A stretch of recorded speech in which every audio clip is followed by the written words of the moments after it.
Good afternoon, everybody, and welcome back to Real Country Jukebox Podcast with Raymond and James. How's it going, Raymond? Going great, man. How about you? It's good, man. Good.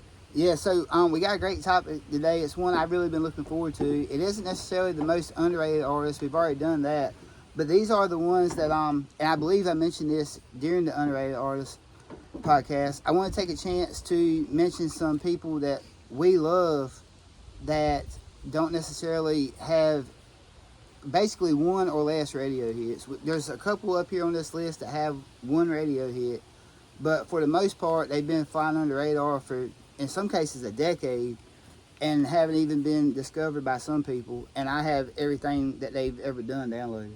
So I want to take a chance to mention those because if you're like me, you're always looking for new talent, for new artists, and for new songs in general. And this is a good way to find it because the way I did my list, it's not a top 10 or anything, but each artist, I put 3 different songs, and they're kind of like just random songs. They're good, but they're random. They're not all the same. So I think that's a good way to kind of start it off. And I'll say this, too. This could be from I think this is just to reiterate, this could be the past or present. It could be somebody from 20, 30 years ago that you think should have gotten a push and just didn't, or somebody that's recent right now that you think is just not getting it. So it could be from any time frame. Oh yeah, because there's some I can think of right off the top of my head that have been out for 30 years and got several albums. Yeah. And just that for some reason they didn't get the push they deserve. So. Right. I'm gonna start off with Erin Vinecourt. I mentioned her in the last podcast because we had just met her with Cody Jinks. She put on a great show. If she came to play by herself, I'd still go hear. Yeah. She did really good, and the songs that she had out before Cody Jinks discovered her are good too. The first one I want to mention is Should Have Known Better. That's the one I mentioned last podcast that her and Cody wrote together, and that's on her newest album that he's produced. The second is Playing Old Records, and when I listen to Playing Old Records, it's interesting because she has a way of, and male artists do this sometimes, but to me, it's got a very Patsy Cline feel, but almost like with a Faith Hill edge to it, if that makes any sense. Wow, what a combination. It's kind of got like that crazy by Patsy Cline like twang, but the modernness of like early Faith Hill. Okay. It's really, I love that song. It's really good. I like both of them, so I would like it. Yeah. And the third one is Love Songs. It's got a ton of fiddle, ton of steel in it. It sounds very classic, and to be honest with you, Should Have Known Better is the more modern sound. So she was putting out older sounding country music, like good stuff, before Cody Jinks even took her under his wing. So Playing Old Records just sounds like something you want to listen to, man. It that is that really song good. title just pulls you in right to start with. Yep, yeah, I've got those downloaded. I definitely recommend anyone that loves that older sound to come check it out, because honestly, I don't like a whole lot of very old country music. I respect it, but don't really. But that's one that I won't listen to. Yeah. So, anyway, I'll let you go for it. Okay, I'm gonna throw Mo Pitney out there. I've mentioned him on some other certain top 10s or whatever, but he's a guy probably in his late 20s. He came out with a song called, and it's more than what the title is if you listen to it. His debut single was probably, I would probably say now 6-7 years ago, but the name of the single was Country, and he just talks about, well, you need to listen to it. The name of the song is Country. It was the first single he had out. He had a second single out. I think it was only 2. One of them was called that one, and then the other one was Clean Up on Aisle 5, which is a story song about seeing a girl that he had a relationship with, that broken heart and all that good stuff. But he's kind of he has a very unique voice, and he's kind of an old soul, and you can see him a lot on like your RFD TV stations, and a lot of the maybe Circle Network type stuff, because he's an old soul, and he's been on those shows with like Roy Clark type people, singing a lot of really, really classic older stuff. He kind of Bill Anderson. He tends to hang out with that type of crowd, and he just loves the really old stuff. And you can tell by he's only had 2 albums out. He had another one come out a year or 2 ago, so he's had 2. But I would start with Country, and clean up on aisle 5 and kind of go from there. He did have the one that I mentioned called I Met Merle Haggard Today, which was not a radio release, but he's just if you like traditional country music with a little bit younger voice throwing it out there, Mo Pitney is something you'd like to listen to.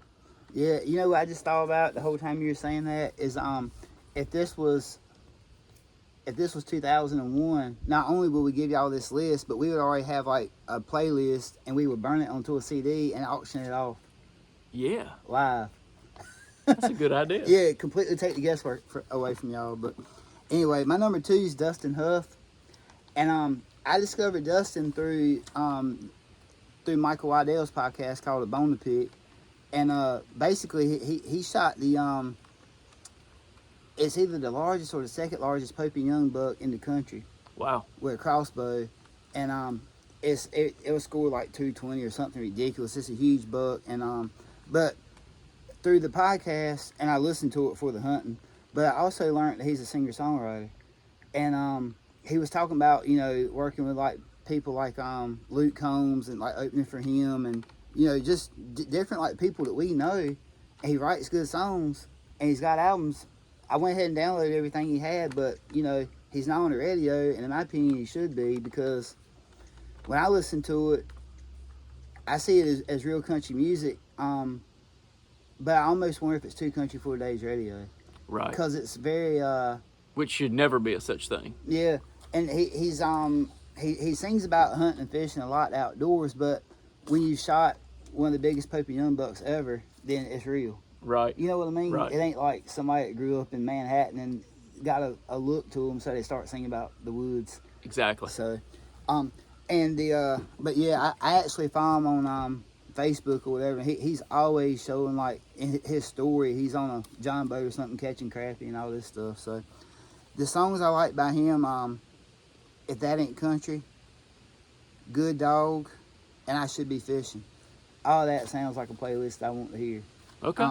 And I actually like the majority of everything he has out, but I just mentioned those 3 because If That Ain't Country is just a real slow song about where he grew up at. And Good Dog obviously is one of those, that'll get you. It's a great one. And I Should Be Fishing is just a fun song about, instead of all the stuff I'm dealing with every day, I should just pack it up and go fishing. Yeah. So I like Dustin Huff, and I think he should definitely have some songs on the radio. Okay. I'm going to mention another local talent that, as far as I know, has not actually had a single on radio, at least not on mainstream radio. A lot of times there's independent charts and stuff like that these days that you could probably have a single release on. But the Malpas brothers from Goldsboro, North Carolina, and they'll tell you on their website, we don't just sound retro, we are retro.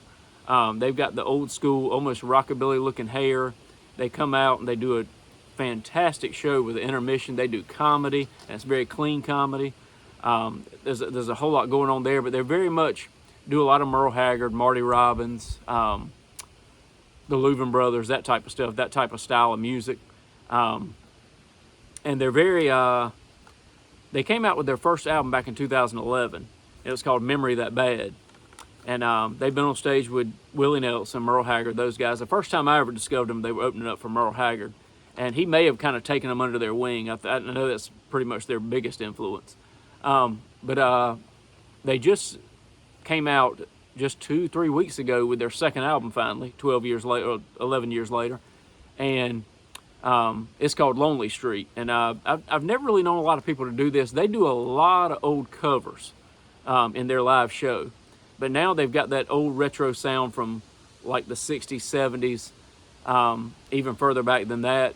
But it's their own material on this album. I've never really known anybody to do that. So that's pretty clever, and that's awesome to me.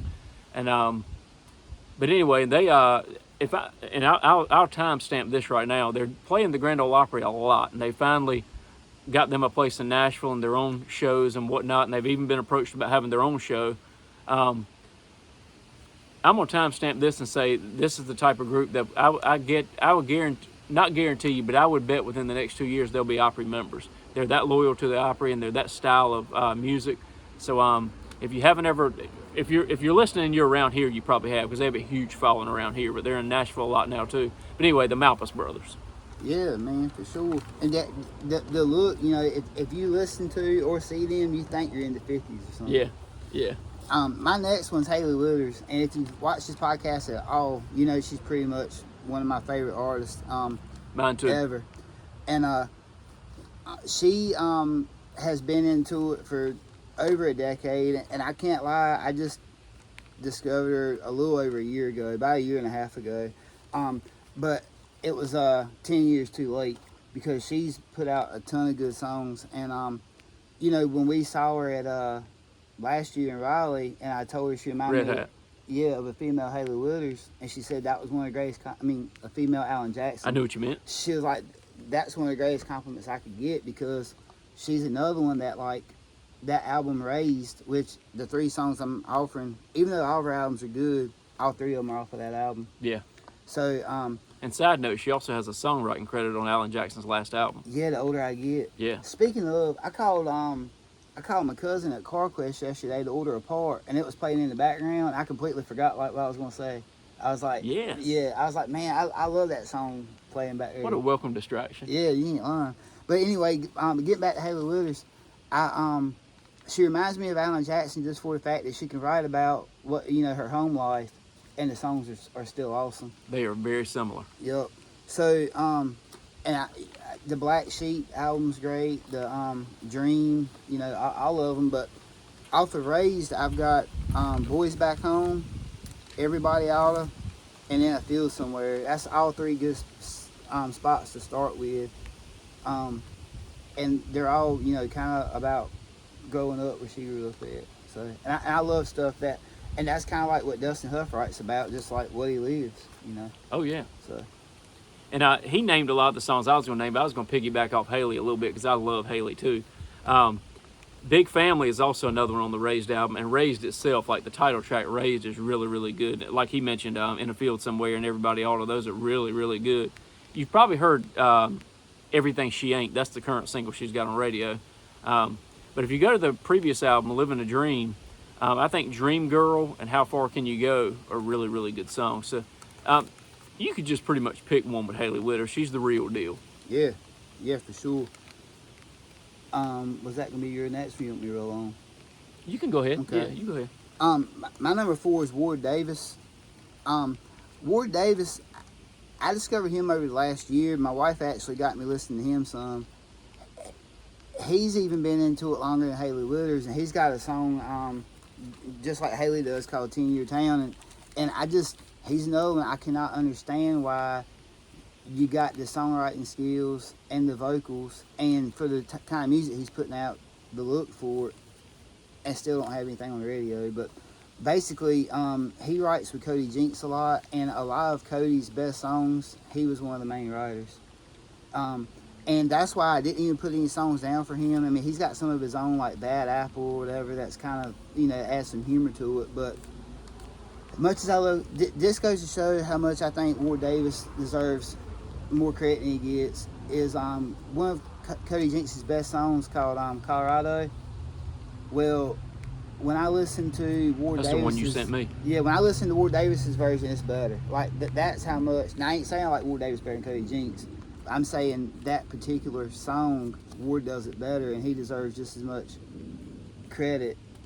I mean, he could be just as big a star as Cody Jinks because they got the same look, they write the same, the music's the same. Sure. I don't understand where the missing link is there. So Yeah. One I like to bring up is, and I just didn't really cross my mind as far as the top 10. We did our all-time top 10 last week, but if she was still recording, she probably would have made my top 10 all time. One that I think never really got what she deserved either. There's a girl by the name of Amy Daly. She's from Tennessee. I believe she might have got her started at Opryland back when that was open, but she had a song. I don't want to time stamp it, date stamp it, because I can't honestly remember, but it was, I would say, early 2000s. She had a song called Love's Got an Attitude. That's what first caught my ear on radio. And it was a really, really good song. And then probably her biggest hit was a song called Men Don't Change. And that might be the only 2 that really hit radio for her. There might have been one more. But her husband currently, Jack Sizemore, is the guitar player for Jason Aldean. A little side note there. I've seen her play in Nashville. So she didn't blow up like I think she should have, because I think she was fantastic. She was on Curb Records. But Amy Daly is just just one of my favorite female singers I've ever heard, and I just thought she could have a mention on here. Yeah, that's all right. That's cool, man. To be honest with you, I had never heard of her before. Yeah. My number 5 is Cody Jinks, and there's nothing else I can say that I don't say on every podcast. He's really good, and he finally got a song on Modern Day Country Radio on 95.1. I heard them play Loud and Heavy, which is ironic because that's more of a rock sounding song. He's got great country, like more country sounding songs they could use, but I'm just glad he got some recognition up there. Yeah. So I ain't gonna spend a whole lot of time on him, but the songs I put are Hippies and Cowboys, which is my favorite by him, Somewhere in the Middle, and Cast No Stones. And it's funny because he mentions this in a lot of songs, but in Hippies and Cowboys he makes a couple different like jabs at the big machine of how it works on the corporate level. And then Somewhere in the Middle, Cast No Stones. There's a bunch of different times where he'll mention in his songs like, kind of about like, just being a decent person and treating people how they should be treated. Yeah. And he even made that comment like in between songs at the concert, like it's nice to have 2 hours just to put, all the bull crap away, and you've got 2 hours for everyone to, like this is one thing that no matter how you see each other, for this 2 hours you all love the same thing, which is music. Yeah. So and he mentions that in several songs. That's like the Cast No Stone song. Like I feel like he's a very level-headed, just generally good person. Something to be said for that. Yeah. I'm gonna go back a little ways, probably late '90s. Daryl Dodd. Now, if we were sitting here in Texas and we were at a Texas radio station or something like that, they'd be like, "That guy's huge. What are you talking about?" But Daryl Dodd is really big in Texas. He's gone back to Texas and just pretty much doing the Texas scene because he got sick of Nashville and the Nashville machine, I guess. But Daryl Dodd had a couple big hits on radio in the late '90s. One called "A Bitter End," and then there was another one which was kind of a remake. That's How I Got to Memphis. And he was a really, really good singer. And my favorite song he's ever done was, as far as I know, was not a radio release. It's a great rodeo song called "One Ride in Vegas." "One Ride in Vegas" is just a fantastic cowboy rodeo song. But Daryl Dodd, I think he got sick of it all and just went to Texas, like I said, and he's huge there. But that's a guy that just really good country singer. Yeah. My next one's Buddy Brown, and I discovered him through like more of like a podcast type deal. And when I realized he put out country music, when I first started listening to him, I preferred he does real country songs. He does like comedy related, like parody type stuff. He also does political type stuff. But when I first started listening to him, it was more for like the comedy of it and the political part. But when you dive into like his early stuff, when he was really trying to make it as a country singer in Nashville, he's got good songs that are like he's got one called like "Back at the Barn," which I mentioned up here. That's a good country song. Just about Buddy Brown to me is kind of like Riley Green, just in the fact of when I listen to his music, I feel like he's somebody that like lives down the road and they're gonna come over and cook out with me later. Like and sometimes that's what I prefer. Yeah. He's not bull riding or partying or heartbroken. He's just singing about just regular old stuff. Yeah. And that's one reason why even though, and he is hilarious and he's got good political views, but his original country music to me is just as good now that I've gotten used to it. But the songs I put down for him is "Back at the Barn," which is just a good country song. "Too True for Radio," which is, I recommend everyone listen to it because one thing he says, he tells the truth in everything he does, and he gets backlash for it. Matter of fact, his newest album just came out, and everybody banned it but iTunes or Apple Music. So, but a lot of people don't like to hear the truth. So, You said a mouthful. yeah, I love to hear it, so that's why he's one of my favorites. And then "Don't Call Me at Deer Camp" is a comedy one. He's basically like, I finally got a week to come out here and leave everything behind. Stop bothering me. and it's hilarious. So I recommend, check him out on any level. And even if you don't agree with him on a political scale, you can check out his country music or his comedy is good too.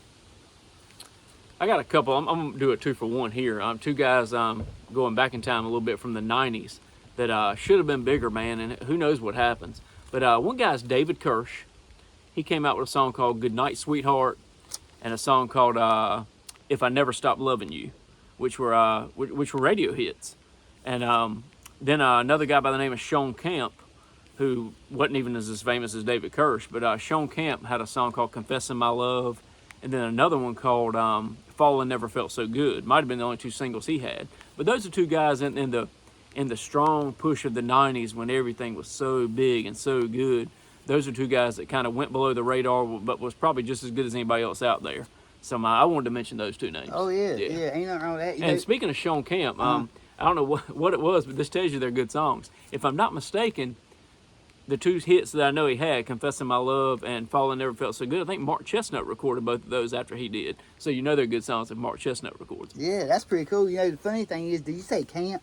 Camp, yeah. Okay. C-A-M-P. Because originally I thought you said Sean Kemp. And didn't he play for Supersonics? Yes, and he did Okay. not have any country Well, singles, but he was a great basketball player. That's the funny thing. Like when you said that, I'm thinking like, man, that would be interesting. I'd like to see that. Yeah. I like to see him singing country songs. He's eventually going to come out with a country album. And I don't even know NBA, but I watched it back then, Right. back in the good days. It was better back then. Oh yeah. My next one's Whiskey Myers, and God, you know, I could put on I could go 3 hours on them, but I try to think of some of their country sounding songs, and I got California to Caroline, Lonely East Texas Nights, and Bar Guitar and Honky Tonk Crowd. And Lonely East Texas Nights was a single that came out around 2010. Bar Guitar and Honky Tonk Crowd came out around 2012, but California to Caroline was 2019. So they're consistent on putting out country sounding songs on every album, even though some of the other music may be kind of too hard for country. So I understand why they're not on country radio, but I definitely recommend everyone listening to them. Another one I've got is Greg Bates. Greg Bates came out with a song called "Did It for the Girl." This is probably around, if I had to guess, I'd venture 08, 09. Then we never heard anything else out of him. It was the craziest thing, man. Greg Bates, "Did It for the Girl." It came out, I think it was a decent smash hit. And very, very much in the sound of like a George Strait or Alan Jackson, that type of music. You know, I tell you, because you're mentioning a lot of people from like the 90s and stuff, and to be honest with you, I didn't really know what to do with Rhett. He's one of my favorite singers of all time. Man. And when you talk about radio, he's only got 2 or 3, but about everything he writes ends up on the radio. Right. So I didn't know what to do with him. I know what we can talk about it for sure. Well, let's go for it. Yeah, let's go for it. That's a good call, man. Yeah, I was talking to my brother this morning, like 5 o'clock in the morning, and that topic Extremely hit. underrated. Yeah. So he's one of my favorites of all time, period. And when you talk about radio singles, I wanted to put them up here. I was like, well, he had 2 or 3.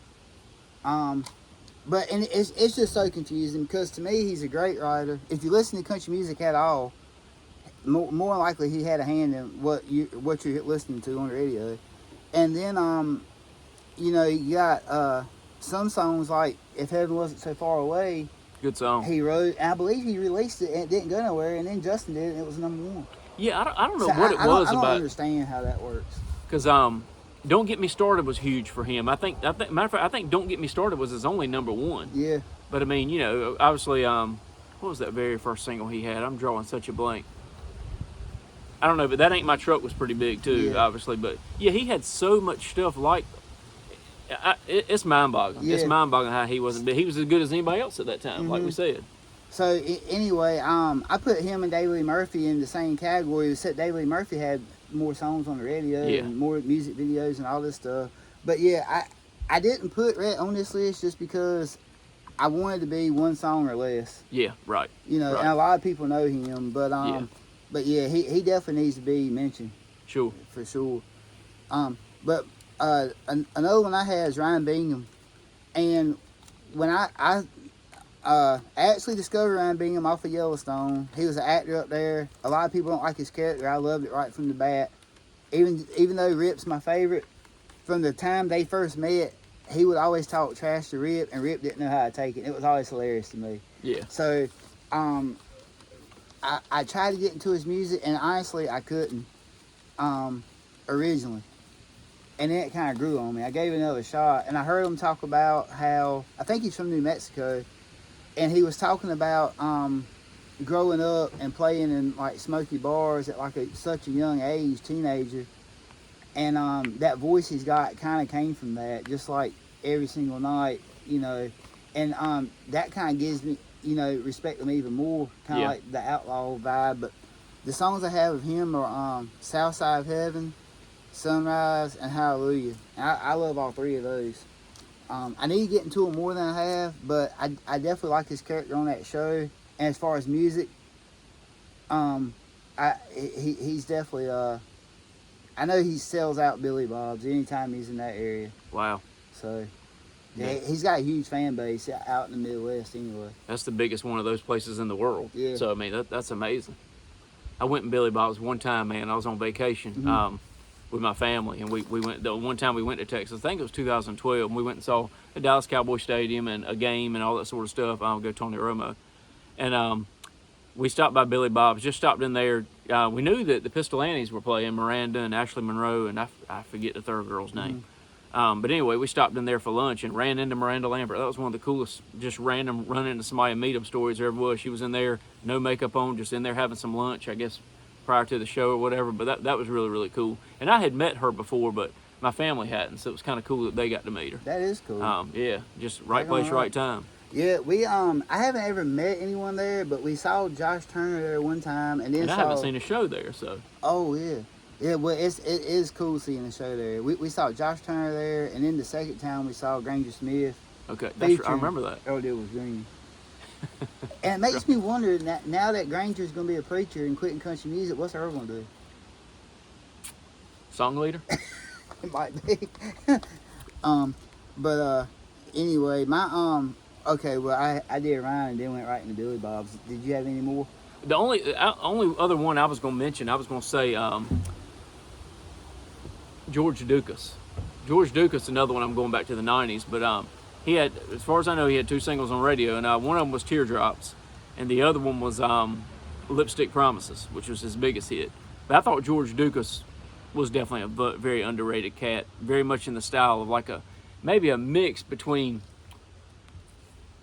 I don't know if there was ever such thing to me as a mix between George Strait and Dwight Yoakam. There you have George Dukas. Oh, okay. That's pretty unique. But anyway, he's a really, really good singer. Yeah, well, that's cool, man. Well, what I'll do is I'll finish naming mine because we thought about doing a part 1, part 2, but we're going to go ahead and name them all. I'm sure you can kind of piggyback off some I got. My next one's Sunny Sweeney. Yes. That's no one I can't. And I seen her on some interviews, and I really wonder if she didn't make it as far as she could because she's got a backbone and tells it like it is. Most likely. I caught that early into the podcast, and it never stopped. Like the whole 1 hour was like that. Yeah. So and I respect her for that. And to be honest with you, that makes me want to listen to her more. Yeah, me too. But that's just my nature. And the songs I got by her up here, and I did all 3 of them kind of different. So you can see, like, I don't know if it's her growing as an artist or just the fact that she can be any different, that she can play any different part in the song. One of them's Bad Girl Phase, where she's basically talking about like wanting to go out and have a good time. The second one's From a Table Away, which is more of like a kind of like a love story.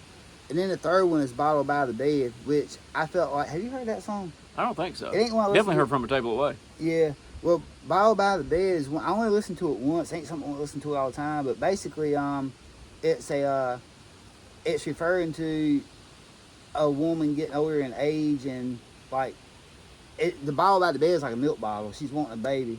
Okay. And it ain't working out. And I just thought that was a cool way to end it with these 3 songs because it shows you like she can literally be every That's single. an interesting play on words too. That I know. Bottled by the Bed, you're automatically gonna think the wrong thing, and then it's wow. That's pretty interesting topic. Yeah. I mean, I would listen to it at least once. I've only heard it one time, but I threw that up there just because the people listening to this podcast, that might intrigue them. Yeah. The fact that she can go through all them different steps. Yeah.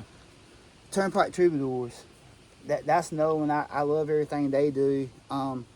They actually got back together. They got a new album coming out. Okay. So, Good Lord Lori is one I love by them. 7 and 7 and Wrecked. and I like them all. So unless I just sit here and go through all the albums, but yeah, the Turnpike Troubadours are good. And of all the bands I mentioned, they're probably the more country sounding than Okay. any of the other ones that are in that kind of like bands that aren't on the radio. I got Casey Musgraves, and Casey, I ain't gonna lie, she's disappointed me over the last couple of years with the Barbie look and going pop and just making weird music. But the first album was so good, I couldn't put it up. I could not put it up. Oh, I like a lot of her music too. Yeah, the first album was so good, and I went with Blowing Smoke, Silver Lining, and My House. I put My House up there because that shows that she's got a humor in her too. It's talking about going in on a camper, you know. That's what she's referring to. So I love that. Yeah. Um, And what a prime example of somebody that can have pretty much no radio success and still be a huge name and sell out huge places. Yep. You know, not just county fairs, but I mean selling out places. Not to mention, I mean, I think she won female vocals 2 or 3 times, and that's just Yeah. unheard of. Because I mean, you know, that goes in circle. You know, I think Miranda won probably 5 or 6 in a row. Reba used to do that, and then Casey Musgraves, and lately it's been Lainey Wilson. But yeah, it's just she proved that you don't have to have a bunch of radio friendly stuff to make it. Yeah. And there's a couple things I want to say about that. But before I forget, first off, I seen on an interview where Miranda, or maybe I read it in an interview, but Miranda was like that My Mama's Broken Heart song. She was like, Casey wrote that, and I told her I really liked it, but if she let me sing it instead, it would probably boost it up because she was already a star. Casey weren't at the time. Yep. I thought that was interesting, and that goes to show how much of a good writer she is, that she's writing songs for other people. And then she's also from the same area as Miranda. And then the last thing I'll say is just about everyone on this list from Texas is from that same area. Whiskey Myers, Cody Jinks, Miranda, Casey Musgraves, Randy Rogers. He's coming up eventually. I think Randy Rogers is from that area. Anyway. Oh yeah, he's from Texas. Sonny Sweeney's Yeah. from that area. Yeah. It's like they're all from that one area in East Texas. And there's just a different vibe going on. And we'll probably right do now. a show on that eventually about Texas. artists. Texas artists, because that's gonna be fun. Yep. Yeah, I definitely want to do that. I put Frank Foster up here.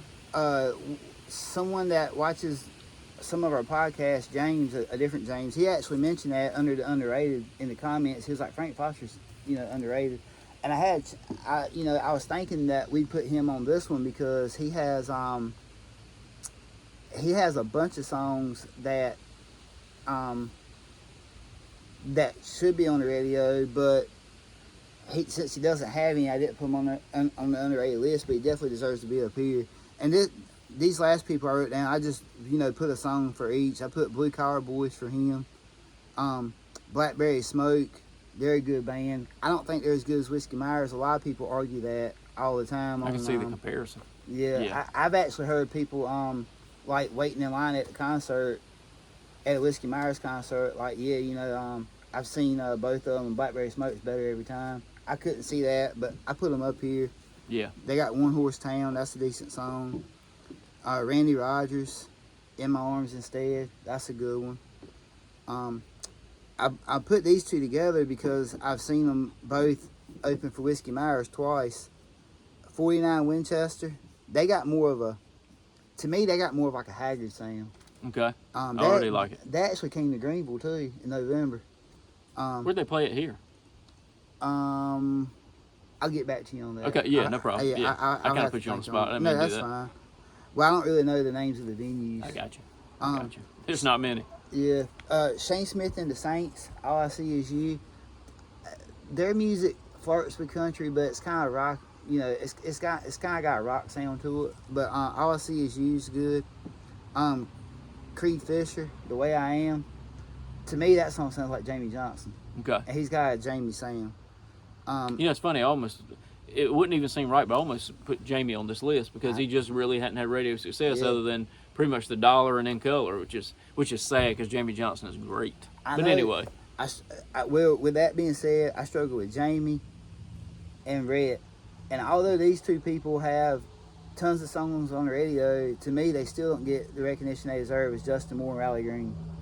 Yeah. I want to throw all them up here too. Yeah. R.T. Johnson, he's a local guy. Turn Road Memories. We mentioned him during the North Carolina podcast. I remember that. Brian Martin got a song, Outlaw. That's a good one. And Bailey Zimmerman, Fell in Love. And then you got Randall King. There's a ton of them. And we really need to do a whole I had nother Randall one. King on my list too. Really? Yeah. Yeah, I mean, to me, he reminds me of George Strait. Yeah, and Garth Brooks of all people. Speaking of Uh-huh. Randall King is a West Texas guy, and just check him out. He's got a lot of very he's just a country singer, and Garth Brooks. I'm not gonna get the quote exactly right, but Garth Brooks even made a comment on him and said something about this is what country should sound like, or something along those lines. Which was, I thought, man, Garth then put a stamp on this guy that ain't even got a radio single. Yeah. That ought to give him a radio single. So, Yeah, and to me, he sounds like George Strait. very much so. I can see that. Which could open up Easton Corbin, because he sounds like George Strait. He To does. me, he was always underrated. Yeah.